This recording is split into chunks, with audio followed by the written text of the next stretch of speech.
No, I tell you, it's really sad how the people of Miami-Dade County, Florida, put their trust and belief in a system that is inherently corrupt. And first, I would like to make a disclaimer. I'm not talking about all judges and all attorneys. That's never the case. All or nothing can ever be all in one.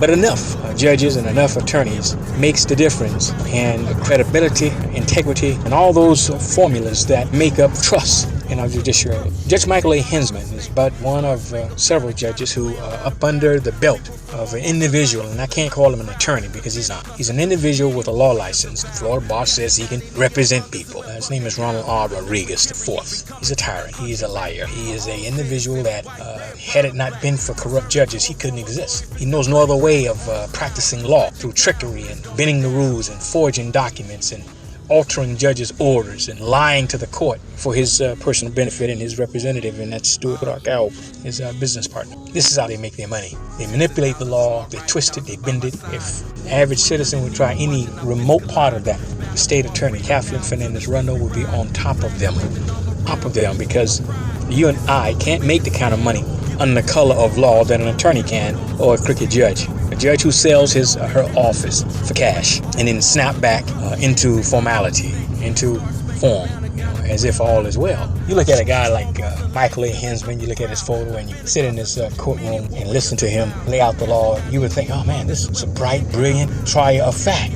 He knows his stuff, he knows the law, he speaks well. That's a camouflage. That's a mirage, a facade to do the ugly that he do. You remember back some time ago, there were corrupt City of Miami police officers. You may recall the scandal, Miami River Cop, where they threw a couple of drug dealers in the ocean, took their dope and killed them. Who would think police officers with badges would do such a hideous thing? Who would think? But they did. And of course the feds arrested them. But this has went on for some time, and the feds are a little slow. Either they don't care or they just stupid. I think they're not stupid by no stretch of the imagination. But the feds, there's no program in existence that deals with preemptive corruption, deals with attacking judicial corruption before it mushrooms. But there are a lot of drug stings, and there are a lot of sting operations going on to attack the local citizen who's breaking the law. There's no sting operation other than the courtroom, and that happens every other century.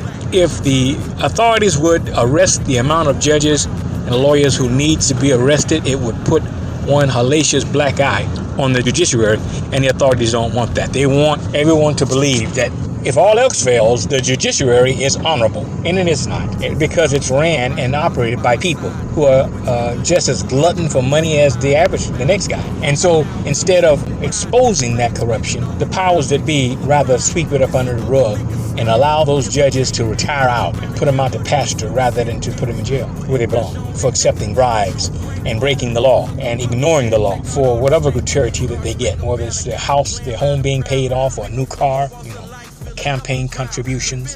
For whatever the reason, they did not uphold their oath of office. And any judge that doesn't do that should be imprisoned double time, because judges hold a higher level of trust of the people. That's the ultimate level of redress we have, is going to court. And if we can't trust the courts to follow the law, then we have nothing. Everything is just marking time. Maybe it's time to have computer judges, where you spit in the facts and the computer measure those facts up against the law and produce an order based upon those inputs and the arguments that goes along with them, and take out the ability of that judge to be manipulated by a Stuart Cowell or Ron R. Rodriguez. There are many of them out there. Ronald R. Rodriguez is not the only individual who conduct themselves in a very much unprofessional manner. There are other lawyers that does the same thing that Ron R. Rodriguez does. There are other folks with money that does the same thing that Stuart R. Cowell does. Certainly in the case of Keith Wilson, where state law and Florida Constitution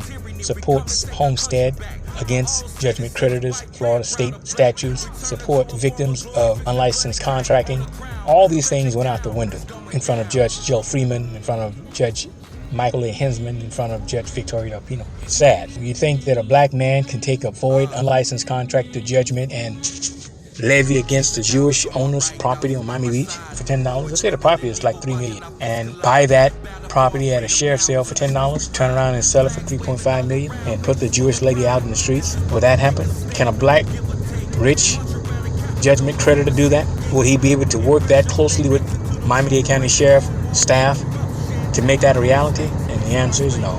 That would never happen. But if the property owner happens to be a man of color, then those possibilities are very real and will happen and has happened. The sheriff office, clerk of court office, Harvey Rubin cases are mysteriously placed in Michael A. Hanzman's court when Ron R. Rodriguez is representing the client. Call him a client, but they're friends, they're buddies. And so to keep it all on the up and up, oh, that's my client, I represent client A and client B, but never disclose the interest that he has with that so-called client. Never disclose the fact that he's a managing member of the LLC that client owns. That's all kept in quiet. In fact, the judge don't want to hear all that. That only comes into play if you, the taxpayer, if you, the average person, have those entities and you have an interest in it. Oh, that's a conflict of interest. You did not disclose that you had a 10%, 5%, 40% interest in the LLC that you're representing. Now, that's a conflict, and therefore I'm going to dismiss your case, But because he's a lawyer, the rules or regulations doesn't apply to them as it would you and I. Don't forget, judges are lawyers too,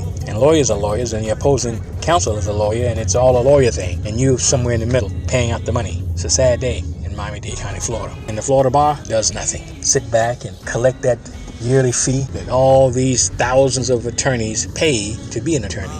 Keith Wilson, that's my name.